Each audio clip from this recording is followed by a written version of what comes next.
Hi there, good morning everyone. I hope you're doing really well. This is Liz Davis. I am a nutritionist and I specialise in digestive health for busy women. So I help busy women fix their IBS, bloating, painful digestion, heartburn, reflux, etc.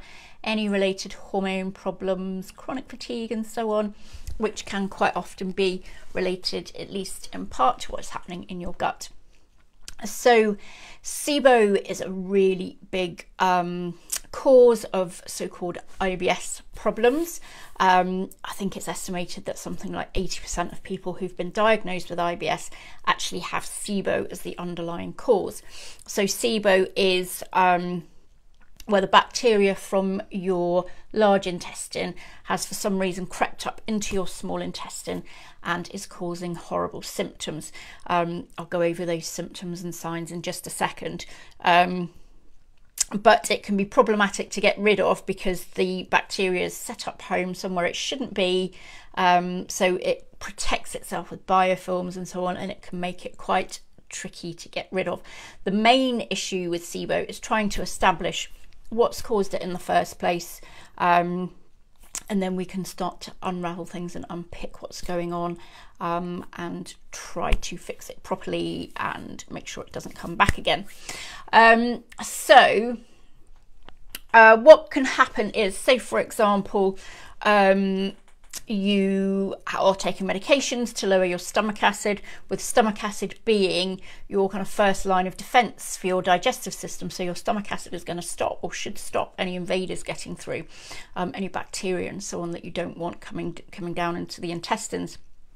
So if you take medications to lower that stomach acid, then that line of defense is gone, or it's not as strong as it should be, so it can give rise to infections further down, which obviously isn't great. Other medications can contribute to this as well, not just acid lowering medications. So you could be looking at a contraceptive pill, for example. Antibiotics as well can be problematic, and other medications too. Sometimes just the natural course of aging can cause your gut to slow down a little bit, and not kind of push things through as effectively or efficiently as it has done in the past. It's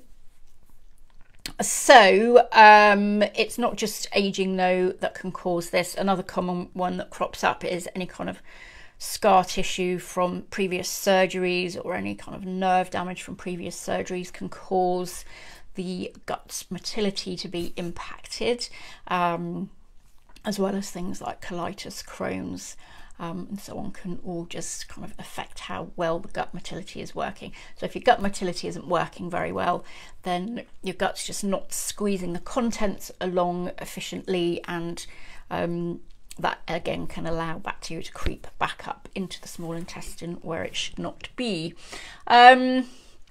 The gallbladder as well is kind of a factor here, because if you're not producing bile as you should be, and bile's a part of your immune defense as well, then it helps to keep things in balance for you, then that can kind of set things awry as well. So that's another big area that potentially could be looked into. So what are the signs you have SIBO then? Well, they're your kind of typical IBS signs. So bloating would be a huge indicator. If you've got that kind of bloating that starts off quite minimal early in the day and then gets worse and worse as the day wears on, that can be a big sign of SIBO. Nausea, vomiting, absorption problems, because it can affect how well you're absorbing in your small intestine. Weight loss as a result of that, and fatigue also as a result of that, and also hormone problems and depression as well. So the effects of it can be quite far reaching if your small intestine is affected by this. So if you have been affected by IBS symptoms, for example, and you've decided that maybe you'll try and fix things by taking a probiotic, and the probiotic makes things worse, that's a big sign as well that there's SIBO happening, because sometimes you take a probiotic and you've just added more bacteria to the bacterial colony which shouldn't be there, and unfortunately affected things for the worse, which is unfortunate, but at the same time it's a good sign that you know what you're dealing with here.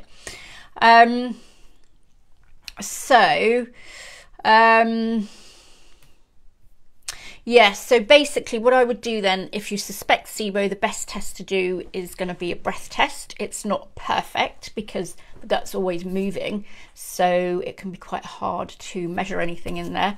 But I find it very useful. It's perfectly adequate. It's the best test we've got, unless you want to go in for more kind of invasive surgical biopsies and things.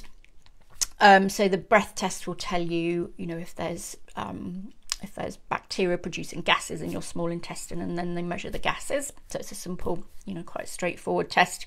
Also with the stool test, we can deduce if SIBO can be an issue by the kind of different bacteria that are present as well. So then once we've done that and we've established that it is SIBO we're dealing with, you're going to need an antibiotic or antimicrobial herbs to kind of eradicate the infection. You need to support your gut motility as well. Ginger is good for doing that. I would use a low FODMAP diet only while the gut is healing. The low FODMAP diet is only ever a short-term solution, and it's more to kind of alleviate symptoms rather than fix the underlying issue. Herbs and supplements to repair the gut lining as well, and whatever kind of situation has given rise to the problem.